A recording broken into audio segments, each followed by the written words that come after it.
Jewish settlers attack Palestinian Christian village. West Bank Jewish settlers attack Taiba residents. These were the headlines that went viral a few weeks ago. This story was everywhere about how Jewish settlers had attacked Taiba, this Palestinian Christian village in Judea and Samaria. And according to the Catholic Culture website, Jewish settlers in the West Bank attacked the Palestinian Christian village of Taiba and set fires near the cemetery and a 5th century church. The priests of the village's 3 churches appealed to the international community for an immediate and transparent investigation. The arson attack follows a series of violent acts against the town's Christian residents, which have been escalating in recent weeks.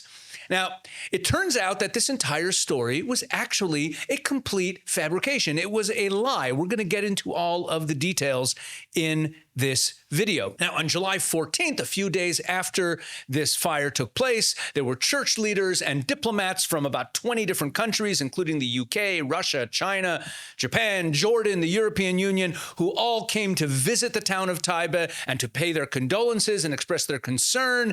And U.S. Ambassador to Israel Mike Huckabee called this an act of terror, and top church leaders have called on Israeli settlers to be held accountable for this apparent act of terror. So what actually happened? During the days leading up to it, there were a number of fires that were lit in this field to the church. And as you can see from this picture, the fire never actually reached the church. Of course, no damage done to it. It's really just an archaeological site entirely made of stone. You couldn't harm it by fire even if you tried.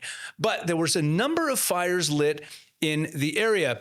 And when the police launched their investigation, which they just released the findings of in the last couple of days, what they found was there was no damage to any buildings, any crops, or any infrastructure at all. And in the video footage that went viral of Jewish settlers apparently spreading this fire, what you see here are Jewish youths running uphill with what looks like fire extinguishing equipment, which is actually exactly what it is. According to anti-Israel social media posts, the young men in this video were using leaf blowers to spread the fire. But in fact, what they're holding are fire extinguishers and a compressed air blower, which is often used to extinguish brush fires. But he was, of course, called an arsonist and accused of spreading these fires all over the place. Now, who lit the fire? That's the real question. Well, it turns out, and this is very curious, that there were fires lit in this area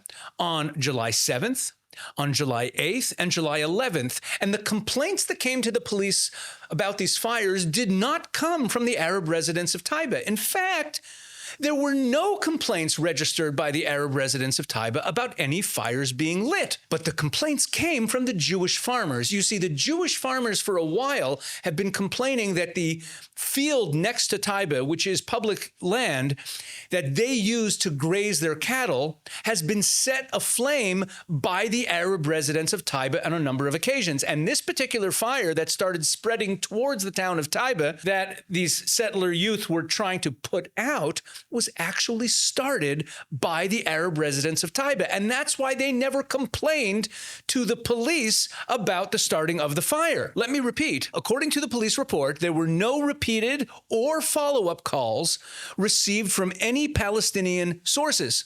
No formal complaint was ever filed by the church or by the Taiba municipality. All they did was go to the world media with video footage and pictures and claim that Jews set fire to Taiba. It was all a lie. Let me close with this thought. The organization Open Doors is an international Christian organization that monitors the persecution of Christians all over the world. And every year they publish a list called the World Watch List, which lists the top 50 countries in the world where Christians face the greatest levels of persecution.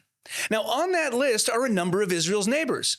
Syria comes in at number 18. Iran cracks the top 10 at number 9. Jordan, Egypt, Saudi Arabia, Iraq, Qatar, they are all in the top 50 countries where Christians are most persecuted. But guess which country is not even on the list? Israel. Israel doesn't even make it on the list. It's not listed at all in the Open Doors report as a place where Christians are persecuted because, as Open Doors says themselves, Israel is the only place in the Middle East where the Christian community is not persecuted at all. They live freely, they live successfully. Israel has a thriving Christian minority. Now, in the Palestinian territories, in the territories controlled by the Palestinian Authority, the Christian population has been rapidly declining ever since the Palestinian Authority took over. So who's really persecuting Christians?